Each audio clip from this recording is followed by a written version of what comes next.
Good evening and thank you for joining us tonight for KREM 2 News 10 at 10, where we give you more news in less time. I'm Cody Proctor. Mark has the night off tonight. Today, testimony began in the trials of 5 members of the white nationalist group Patriot Front. You may remember them as the group that allegedly tried to disrupt the Coeur d'Alene Pride in the Park event last year. Authorities arrested 31 people after finding them in the back of a U-Haul truck. Cameras are not allowed in the courtroom, but KREM 2 was there listening to the testimony. Right now, KREM 2's Josue Cuevas breaks down what we know tonight. The 5 men all opted to go to trial after pleading not guilty to conspiracy to riot. It's a misdemeanor punishable by up to 1 year in jail and/or $5,000 fine. At the time of their arrest, the men all wore the same thing, and their hats were reinforced with hard plastic inserts. The group's defense attorney argued that none of their behavior constituted them as a threat, nor constituted an arrest, but instead police arrested the men for wearing the Patriot uniform. Among the law enforcement who testified today was Coeur d'Alene Police Captain David Hager, who was there when police opened the U-Haul that day. He testified that inside of the U-Haul they found 15 metal shields, 2 plastic shields, 2 10-foot poles with what appeared to be American flags at the top, 6 handheld 2-way radios, individual first aid kits, and other protective equipment. He testified that during their investigation, police came to believe that the group inside the truck was heading to the Pride event, likely to cause a disturbance. Hager said, quote, "No one else had 2-way radios. No one had shin guards. No one had reinforced baseball hats. You can't portray them as other citizens who were downtown just walking in the park." The state has rested its case against the men. And for more information about all of today's testimony, you can head to our website, krem.com. The trial is expected to continue with defense arguments tomorrow morning.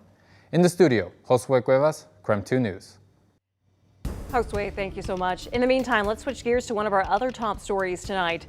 We've got a very hot forecast ahead, and hopefully your AC's up and running just fine because there won't be relief thanks to near triple-digit temperatures. Meteorologist Michelle Boss in the Weather Center tonight to give us more to get us prepared. Yeah, we've got several days of hot weather to contend with. It's going to be sticking around right through the weekend, so we'll have to wait until at least then, or early next week, really, before we expect any relief from the heat. So this is what we're looking at right now, temperature-wise.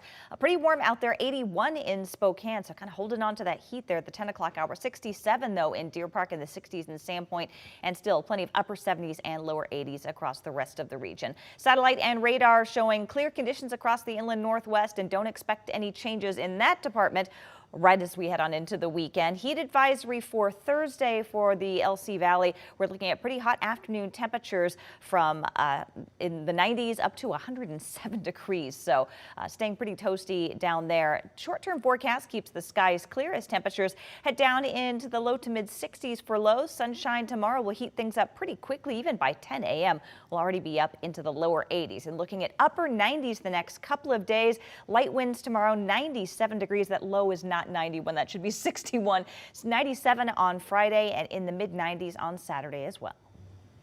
Michelle, thank you so much. And as we expect more hot temperatures, there are also options from the city of Spokane and nonprofits to deal with them.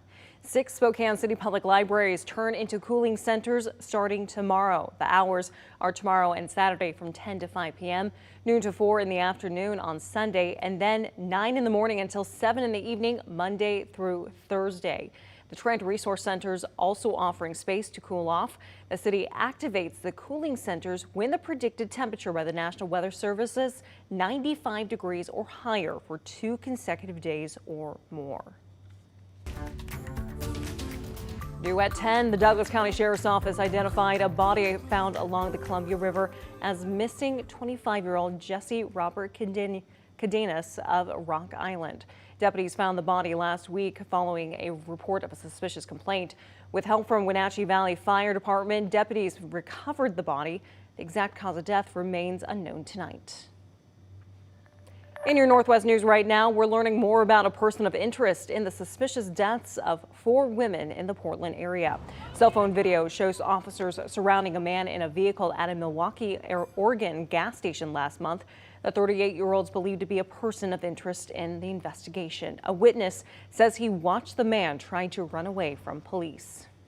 I don't know how he made it through the 10 officers, but made it through cross traffic all the way down the river, hopped in. Law enforcement eventually arrested the man. He's seen in the red, white, and blue tank top. He's not been charged in any crime related to the deaths. He's being held on unrelated crimes.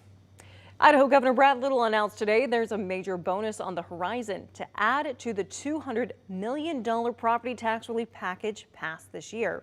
After crunching the numbers, the state of Idaho finished the fiscal year with another major surplus. An extra $100 million goes directly to property tax relief.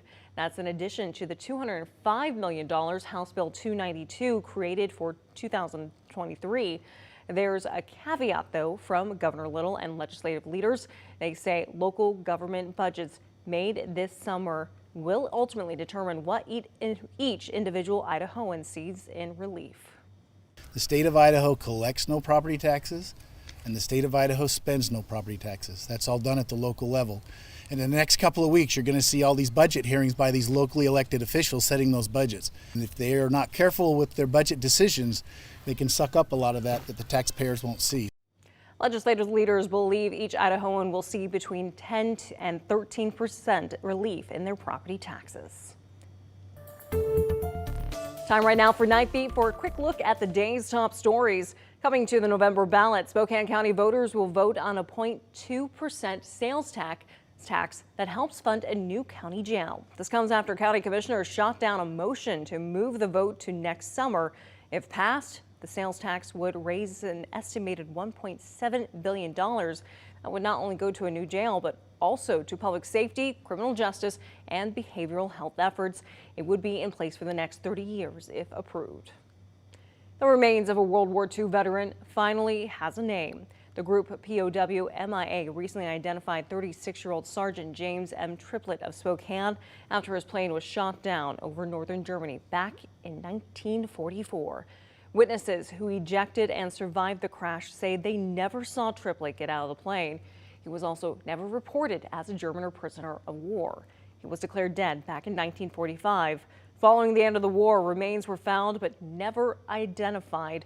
He's being buried at Arlington National Cemetery in October. For more on his story, go to KREM.com. And plans underway now to bring a group of small nuclear reactors to south central Washington.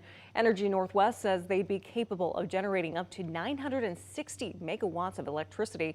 They'd sit on leased land near the Hanford Nuclear Reservation. The first reactors could be online by 2030.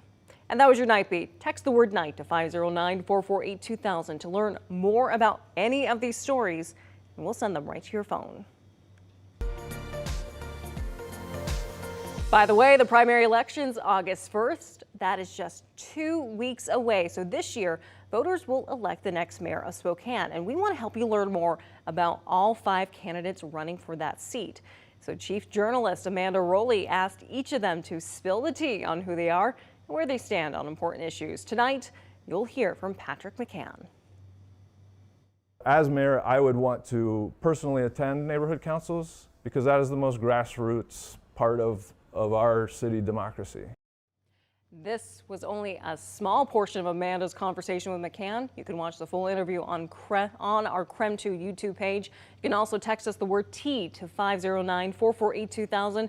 We'll send the link straight to your phone.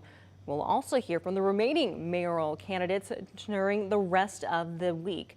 Tomorrow, you'll hear from Spokane mayoral candidate Kelly Stevens. In national news tonight, 2 IRS whistleblowers testified before the House Oversight Committee about the Justice Department's investigation into Hunter Biden. Both claim the president's son received preferential treatment. The whistleblowers told the House panel that there was enough evidence to bring felony tax evasion charges against the president's son, that the DOJ slow-walked the investigation. A second whistleblower, Joseph Ziegler, who says he's a Democrat, testified he felt blocked from pursuing leads during the investigation. House Republicans opened their inquiry days after last month's announcements that Hunter Biden would plead guilty to misdemeanor tax offenses as part of an agreement with federal prosecutors. His plea hearing scheduled for next week. And that was your KREM 2 News 10 at 10, where you get more news in less time.